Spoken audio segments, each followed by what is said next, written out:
যখন স্কুলে যেতাম মা তখন ঠিক এইভাবেই চাউমিন বানিয়ে দিত। আর যেই দিন টিফিনে চাউমিন থাকতো সেই দিন খিদেটা আরও একটু বেশিই বেড়ে যেত। অপেক্ষায় থাকতাম কখন টিফিন পিরিয়ডটা শুরু হবে। আজকে আমি ঠিক সেইভাবেই চাউমিন বানিয়েছিলাম।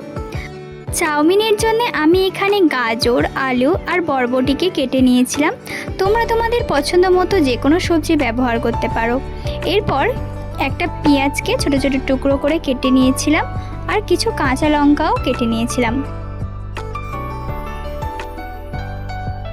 এবার একটা কড়া বসিয়ে তার মধ্যে বেশ কিছুটা পরিমাণ জল দিয়েছিলাম আর দিয়েছিলাম সামান্য একটু তেল, যাতে না চাউমিনগুলো সিদ্ধ হওয়ার পর একে অপরের গায়ে লেগে যায়। তারপর ওই জলের মধ্যে চাউমিনগুলো দিয়ে বেশ কিছুক্ষণ ধরে সিদ্ধ করে জল ঝরিয়ে রেখে দিয়েছিলাম। এবার কড়াইতে তেল দিয়ে তেলটা গরম হলে একে একে আলু, গাজর, বরবটি আর সামান্য নুন দিয়ে ভালো করে ভেজে নিয়েছিলাম। এরপর ওই কড়াইতে একটা ডিম ফাটিয়ে ভেজে নিয়ে আগে থেকে কেটে রাখা পেঁয়াজ আর কাঁচা লঙ্কা দিয়ে সবজি, ডিম একসাথে ভালো করে ভেজে নিয়েছিলাম। সব কিছু ভাজা ভাজা হলে আগে থেকে জল ঝরিয়ে রাখা চাউমিনগুলোকে দিয়ে বেশ কিছুক্ষণ ধরে চাউমিনটাকেও সবজির সাথে ভেজে নিলাম।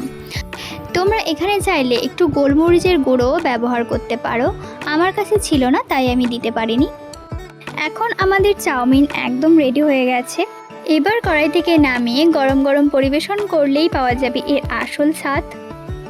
এভাবেই কিন্তু চাউমিন বানিয়ে বাচ্চা থেকে বড় সবার টিফিনেই কিন্তু দেওয়া যেতে পারে। তো কেমন লাগলো ভিডিওটা অবশ্যই কিন্তু কমেন্ট করে জানাবেন।